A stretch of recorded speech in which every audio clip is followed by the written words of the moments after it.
Zima 1971 roku. Harrisville.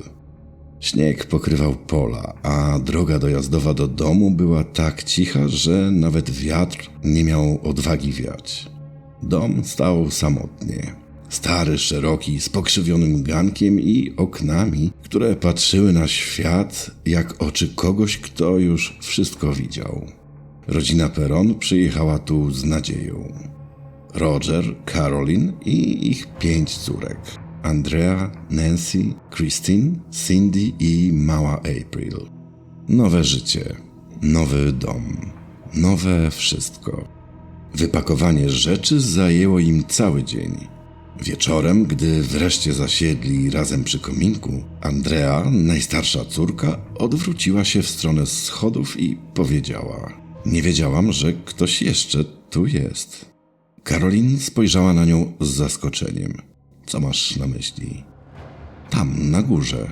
Ktoś przed chwilą stał na schodach, ale już odszedł”. Wtedy wszyscy zamilkli.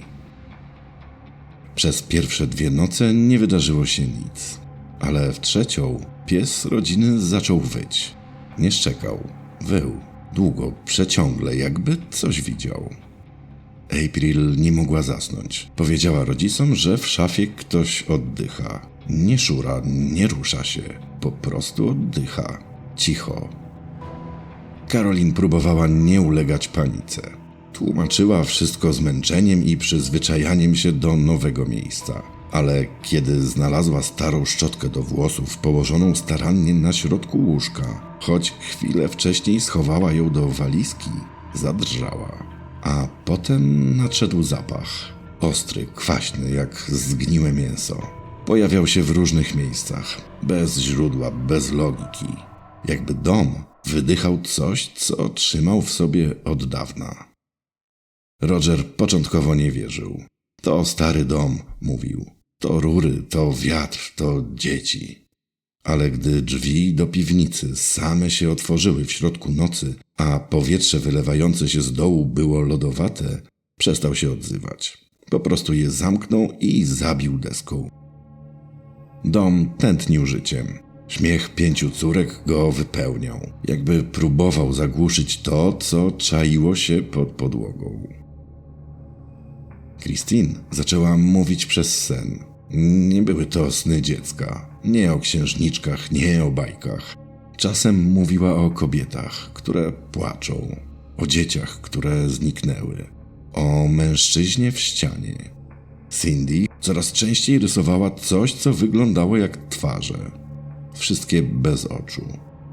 Andrea, najstarsza, prawie przestała się odzywać. Obserwowała i widziała rzeczy, których nie potrafiła nazwać. Caroline słuchała ich, próbując zachować spokój, ale było coś, czego nie potrafiła zignorować. Gdy sprzątała dom, znajdowała przedmioty w miejscach, w których ich nie zostawiła. Krzesła przestawione, świeże błoto na podłodze, choć nikt nie wychodził i nikt się nie przyznawał. Dzieci zaczęły mówić, że w domu są inni ludzie, nie duchy, ludzie. Ktoś, kto chodzi po kuchni, ale znika, gdy się odwrócisz. Ktoś, kto siedzi przy stole, gdy wszyscy są w salonie. Ktoś, kto oddycha, ale go nie widać. April, najmłodsza, miała koleżankę.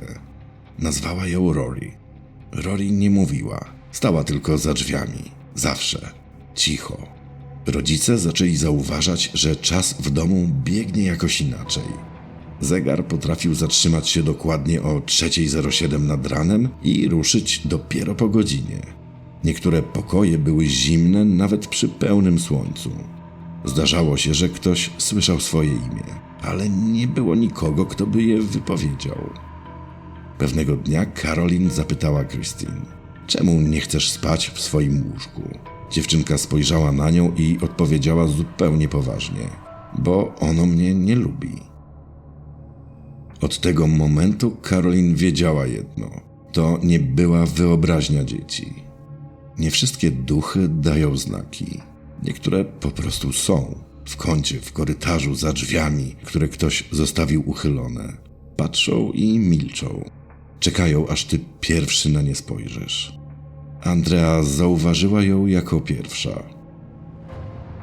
Stała w pokoju obok. Szara sylwetka, kobieta. Ale coś było z nią nie tak. Jakby jej kształt nie pasował do światła. Jakby zamiast cienia rzucała zimno. Kiedy Andrea zamrugała, postać zniknęła. Ale w powietrzu został zapach wilgoci i kurzu. Potem widziała ją Cindy. Mówiła, że kobieta stoi przy oknie i wpatruje się w las. Nie rusza się. Christine śniła o niej. Postać szeptała jej do ucha. Nie ruszaj się, widzę cię. I gdy Christine się budziła, miała na szyi ślady palców. Zawsze w tym samym miejscu. Caroline wciąż próbowała być racjonalna, ale z każdym dniem dom stawał się coraz cięższy. Nie fizycznie, emocjonalnie. Jakby ściany gromadziły napięcie, jakby sufity się obniżały. Pewnego wieczoru Caroline stała w kuchni. Zmywała naczynia. Dzieci były na górze, Roger w pracy. W odbiciu na szybie nad zlewem zobaczyła ją. Szara kobieta. Stała dokładnie za nią, bardzo blisko. Z twarzą pokrytą czymś, co przypominało spleśniałą korę. Usta zaciśnięte, oczy puste. Caroline odwróciła się z krzykiem. Nikogo nie było. Po chwili pukanie w ścianę 3 razy. Jakby coś zapukało od środka. Od tej chwili kobieta pojawiała się regularnie. Stała w drzwiach, w nogach łóżek, za firanką. Czasem była wyraźna, czasem widoczna tylko kątem oka. Ale jedno było pewne, już nie znikała. Ona po prostu czekała. Dzieci zaczynały zadawać pytania. Kim ona jest? Albo co to jest? Na początku było tylko imię. Rzucone mimochodem przez jedną z sąsiadek. Gdy Caroline zapytała o historię domu, kobieta odpowiedziała, nie patrząc jej w oczy. Mieszkała tu kiedyś Bathsheba Sherman, ale lepiej nie drążyć. Caroline wróciła do domu i zaczęła szukać. W archiwach znalazła nazwisko. Bathsheba Tyler Sherman. Urodzona w 1812 roku. Zamieszkała w tym domu z mężem i dzieckiem. I wtedy zaczęły się śmierci. Pogłoski mówiły, że Bathsheba złożyła swoje dziecko w ofierze, że zostało znalezione z igłą wbitą w podstawę czaszki. Brak dowodów, brak wyroku. Ale ludzie wydali swój osąd. Bathsheba była ignorowana. Ludzie przestali jej mówić dzień dobry. Zaczęli plotkować, a ona się zmieniła. Zamknęła się w domu. Przestała chodzić do kościoła, a potem zupełnie zniknęła z życia. Legenda mówi, że umarła samotnie, w jednym z pokoi na piętrze, że jej ciało znaleziono w nienaturalnej pozycji. Twarz zniekształcona, jakby coś ją trzymało mocno w chwili śmierci. Od momentu, gdy Caroline poznała jej imię, wszystko zaczęło się nasilać. Pojawiły się głosy, krzyki, przekleństwa w nieznanym języku. Pewnego wieczoru Caroline poczuła lodowaty powiew na karku. Kiedy się odwróciła, coś ją uderzyło. Zemdlała.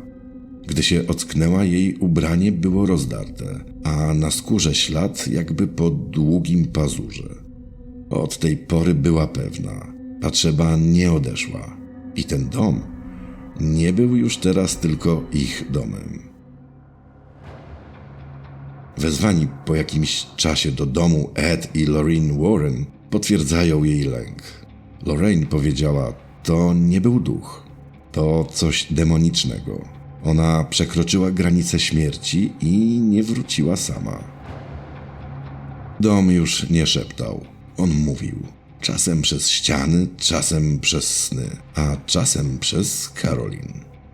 Caroline Perron zaczęła gasnąć. Jej twarz była blada, spojrzenie nieobecne. Zasypiała w ciągu dnia, a nocami chodziła po domu, jakby coś ją prowadziło.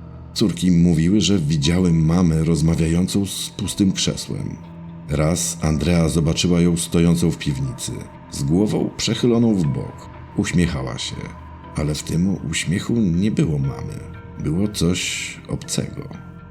Roger Perron, choć do tej pory był sceptyczny, w końcu wezwał pomoc.